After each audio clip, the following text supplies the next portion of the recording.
I'm sorry for the awkward segue, Megan. How are you this morning? It's medical related. It is medical related. Megan Henderson's here from MD Connected. And your family's well, safe. You're in your home, zooming it like the rest of us. Everybody is well. Everybody is safe and happy. I will say that a couple of my family members have had the COVID-19 test and said it is not a fun experience for sure. Well, they've all been negative. They put the swabby thing up your nose. Yeah. It's not a fun time. It can be very aggressive depending on, I think, the nurse who's administering the test. So, but it's necessary. So, you kind of just have to deal with it. You talk about testing. In Canada, the reason we can contact trace is because there's only a few hundred cases. The problem with 45,000 cases, they don't have enough people to trace those people's... But they're not even trying, Howard. No, I know. Most of those states aren't even trying. That's one of the things that we're trying to do at MD Connected is keep our patients informed. So today is our COVID update day. So every Monday I send out some kind of COVID content on social media. A couple of weeks ago it was how to properly wear a mask, because if I see one more person with a mask over their mouth and not their nose, I could, it's really annoying to me. Like, why bother? You're just not even doing it on purpose. You're not even trying about it. No. And people who cough at people in retail stores who ask them to put their masks on properly, disgusts me. As a Canadian, I'm offended that there are other Canadians who treat people so disrespectfully. Fine, if you aren't worried about getting sick, that's okay, right? But be respectful of other people. That's part of who we are as a country, right? We are respectful to each other. And so, it's stuff like that that's hard, especially when you work in the healthcare profession. Even though I'm not a medical professional, I still work with healthcare providers. And we hear patient stories all the time. And it's really hard when you see people acting like this, Yeah, I went into Home Depot in Brampton on Saturday, and it was weird. Everybody was the lineup wasn't bad, but there was a few people lined up, and they had a station there where they requested, you didn't have to wear a mask because it's not mandated yet, but they had the stuff there to clean your hands, and there was rubber gloves there if you wanted. And this guy behind me, I could tell he was really impatient and pissed off, and at one point he just walked past everybody right into the store without doing anything. Yeah. And I thought, I'd like a conversation with that guy, because I bet he's one of those people that thinks it's all just stupid. Oh, yeah. Yeah. I agree. We have a mutual friend that's one of those people that, the masks are a hoax and they don't really help and blah, blah, blah. And, it's almost like the climate change conversation. You may not think it's going to help, but what could it hurt? What if you're wrong, just on the off chance that it does help? Mm-hmm. Why not wear it? Forget the people. I mean, I saw so many videos this weekend, you guys, of Americans melting down. I don't know if you know this. There's a video of this, a Karen, what a Karen is, losing her crap in a Trader Joe's about, but the whole idea is maybe you don't think it's real, but on the off chance it is. Yeah. I mean, listen, cannabis activists have been dealing with this same phenomenon for decades, right? And, we talk about cannabis all the time. Obviously, that's why I'm here. So, from my perspective, COVID is very much like medical cannabis has been for years. Right up until the 20s, cannabis was a medical treatment prescribed by doctors, mixed, tinctures were mixed by your doctor in their lab at the hospital or by the pharmacist. This was a common treatment, and then we got into this mode of saying, this is a drug and it's bad for you and so on and so forth. And now, we're finally getting back to the place where that's not the case. And these physicians are starting to get re-educated on how to use this medical treatment. But there's still plenty of Karens out there that are saying this is a drug and you shouldn't be taking it. But you know what?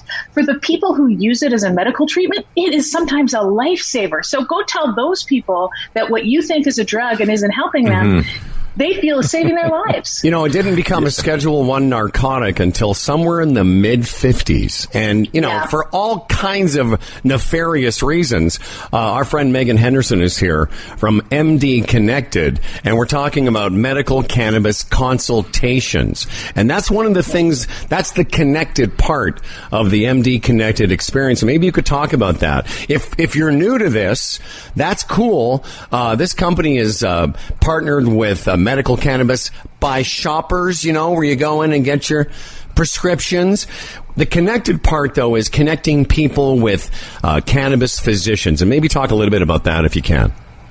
Yeah, I mean, I think this is something that's been really hard, the last couple of decades that medical cannabis has been legal in this country, is to get a doctor to actually prescribe it, right? And so we're starting to see that loosen up, certainly in the last 2 years since recreational cannabis was legalized. We're starting to see more movement there because I think physicians and healthcare providers realize, like, okay, if they can walk into a store and buy this stuff, then I cannot really support them as well. But if they're a medical patient treating a medical condition, then I can help them. And so, you know, from our perspective at MD Connected, our goal as a company in general is about connecting patients with the healthcare they need when they need it, right? Doesn't matter what it's for.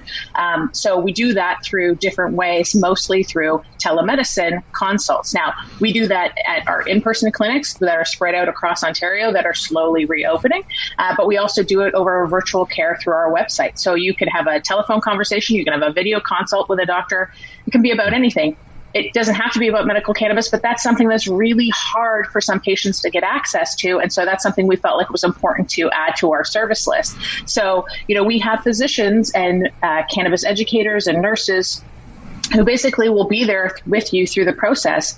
And they will, if you are a good candidate for it, they will prescribe medical cannabis to you. And then you can go to a licensed producer or a partner medical cannabis by shoppers who has, you know, more than I think there are over 12 or more licensed producers that they've partnered with now, and you can access the medical cannabis products through them. And then you've also got the ongoing support of those teams. You know, as you use the prescription and the treatment, it's not a one-stop shop for every person. Sometimes you have to experiment a little bit. You know, Dr. Naveed was on last week talking about that, you know, sometimes you have to go through several different iterations before you find the right mix, the right format, you know, the right strain. And so you need support while you're doing that. You need to understand, okay, well, if I go from smoking flower to taking a tincture or an oil, you know, how do I dose that? You know, how much do I use and how much THC do I need versus CBD?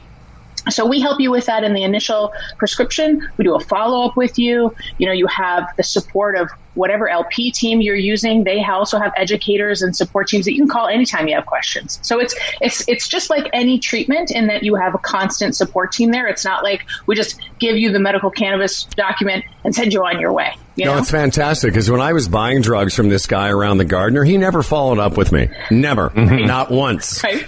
And, you know, and you gotta, you know, the success stories, you gotta hope that they spread, because then that helps people that are always, I'm not so sure I want to go that way. Yeah. Can find out and know that help is there if they need it. Well, and a lot of people try to have that conversation with their family physician. And frankly, you know, to be honest, family physicians only, up until recently, got one course in one class in 1 year of their 7 years of education that they get. And so, of course, there's a lack of comfort around this medication and using this treatment. So a lot of them would turn patients away. Most people don't realize you don't need a referral to get a medical cannabis document. Okay, so that's a myth that a lot of people think, oh, well, if my doctor says I can't, he's not going to refer me to a clinic or something, then I'm not going to get it. But you can go to any clinic, and if they prescribe medical cannabis, then you can get your medical cannabis document from them if you're an eligible patient, right? So you shouldn't let that stop you. But I think, too, the other thing is this, you know, we've talked about this before. Lots of people are going to the recreational side of things because it's easy to go and access it through there, and they're self-medicating. And that's concerning because especially if you're dealing with complicated health issues, you don't know what this is going to do to you because it does affect everybody differently, right? Because we all have an endocannabinoid system and it's different for everybody. So, you know, you really do want to make sure you're getting that medical support. I think that's a great point, Megan, and we'll finish up on that because I'm sure there are people like me listening and going, well, you know, I can just take a few Bubba Kush this and, critical that. But it really is about getting somebody to listen to what your malady is, whether it's anxiety, sleep, or any of the other dozens of disorders, and go, what I've found works for my patients is this particular strain. MD Connected, how do we access, what's the best portal? Is it just the website? What would you suggest? I mean, it depends on how tech savvy you are. You can go to our website at mdconnected.ca, and you can, you need to book an appointment and speak to a specialist because it's a medical cannabis. So we have special physicians who do those. Or you can call the 1-877 number, and I can't remember. I don't have it in front of me right off the top of my head. So I'm going to get in trouble. No. You know what? No one who listens to these things remembers the numbers anyways. It's just mdconnected.ca. All right, Megan. We'll talk to you soon. Have a great week. Okay. Thanks, guys. Thank you very much. Megan.